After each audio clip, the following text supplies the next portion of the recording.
पीले दांत वाली बहू। रंजना कभी ब्रश नहीं करती थी। उसे कितनी बार उसके माँ बाप ने डांटा, लेकिन उसका कोई असर उस पर होता ही नहीं था, जिस कारण से उसके दांत पीले पीले हो जाते हैं। शादी के बाद अरे बहू, वैसे तो तुझ में कोई कमी नहीं है, पर तेरे दांत इतने पीले कैसे हैं बेटा?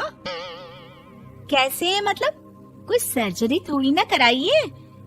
वो तो क्या नाम, मैं ब्रश नहीं करती थी तो पीले हो गए। अब क्या करूं? आप कहे तो लाल करवा लूं या फिर काले? यार ये क्या है, क्यों माँ से लड़ रही हो? लड़ रही हूँ? अरे मैं लड़ रही हूँ या ये बोल रही है कि दांत पीले हैं, पीले। अरे तपस्या थोड़ी ना की है इन्हें पीले करने के लिए। बकायदा ब्रश नहीं किया है 20 साल तक, तब जाकर। छी, कैसी बात कर रही हो? ये उस वक्त तो पीले नहीं थे जब हम लोग तुम्हें देखने आए थे। अरे तब साफ करवा लिया होगा डेंटिस्ट के पास जाकर। अब देखो कैसे पीले पीले लग रहे हैं। रंजना सास की तरफ गुस्से से देखती है। फिर शुरू हो गई पीले पीले पीले। अरे पीले तो तब भी थे जब मेरे हाथ का रसगुल्ला उड़ा उड़ा कर खा रही थी और बोल रही थी, लड़की नहीं गुणों का खजाना दे रहे भाई साहब आप। खैर, अब वो लोग करते भी तो क्या करते, पीले दांत वाली बहू पल्ले पड़ी थी तो झेलना तो था ही। एक दिन कीर्तन में रंजना गाना गा रही थी। अरे कमला बहन, माँ का द्वार है, यहाँ तो सब शुद्ध होकर आते हैं, फिर अपनी बहू को ब्रश भी नहीं करवाती तुम। दूर से पीले पीले दांत भक्ति में बाधा उत्पन्न कर रहे हैं। अरे कोई 2 साल के बच्चे थोड़ी ना लेकर आई हूँ मैं बहू बनाकर। अच्छी खासी लड़की है, अरे कैसे करवाऊं ब्रश? ये तो उसे खुद करना चाहिए ना। अब माँ बाप तो इसके जैसे तैसे निपटा दिए, ये नहीं सोचा कि सास कैसे संभालेगी। सास बहू को लेकर घर आ जाती है, लेकिन सोच लेती है कि अब इसे लेकर कहीं नहीं जाएगी। अगले रोज बहू कहती है, अरे क्या हो गया, मंदिर नहीं जाना क्या? कीर्तन का वक्त हो रहा है। मेरी मधुर वाणी से कान्हा जी जागते हैं और सोते हैं। आप तो जानती है ना उनकी भक्ति में कितना मन लगता है मेरा। वो क्या है ना, तबीयत ठीक नहीं लग रही है मेरी, आराम करूंगी मैं। तबीयत ठीक नहीं लग रही? अभी तो मिथुन के गाने पर नाच रही थी आप, और अब बोल रही है कि तबीयत ठीक नहीं लग रही। अरे भक्ति में मन लगा लो सासू माँ, ऊपर जाना है, क्या मुंह दिखाओगी आप? हाँ? सास को बहू की बात पर गुस्सा आ जाता है। मैं क्या मुंह दिखाऊंगी, इसकी चिंता तो ना कर, समझी? अपने मुंह की चिंता कर, जो ये पीले पीले दांत लेकर हर जगह पहुंच जाती है। पता है लोग कितना मजाक बनाते हैं। ना जी ना, मैं नहीं जाना कहीं तेरे साथ। तो ये बात है।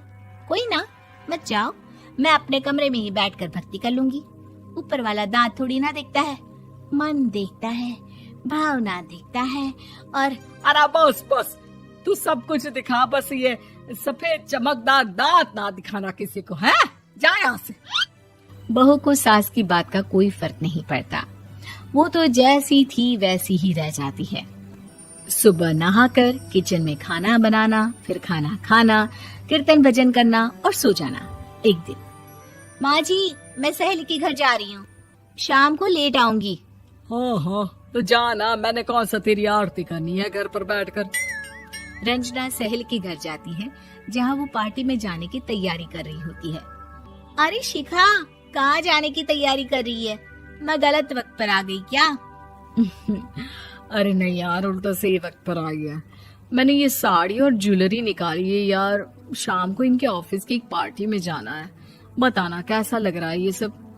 नहीं यार, इस ड्रेस के साथ तो वो वाली ज्वेलरी अच्छी लगेगी।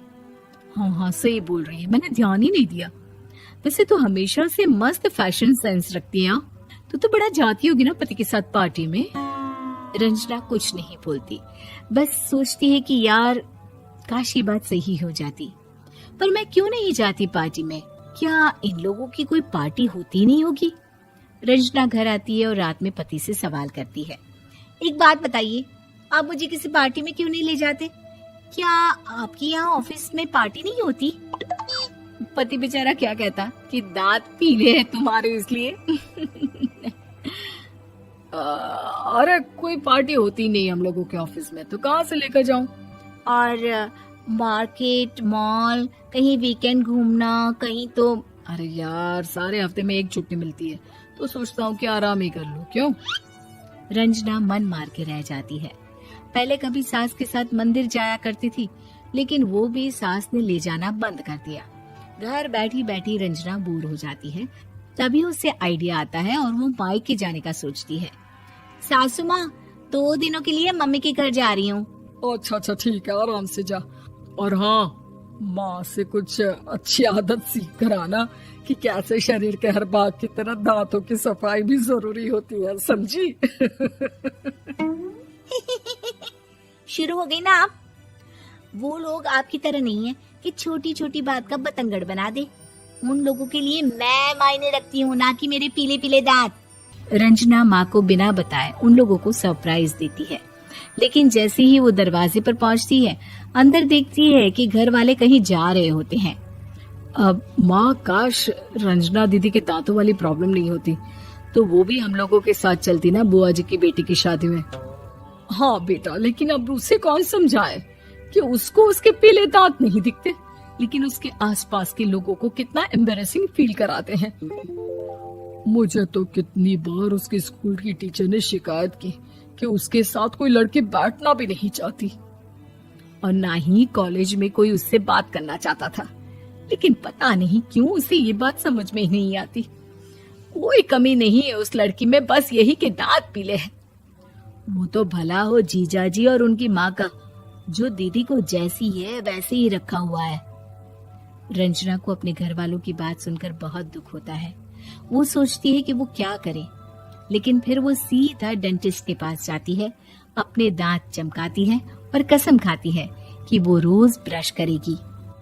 अरे क्या हो गया? तुम तो 2 दिनों के लिए गई थी ना, पर कोई ना, अच्छा है, चलो आ गई तो।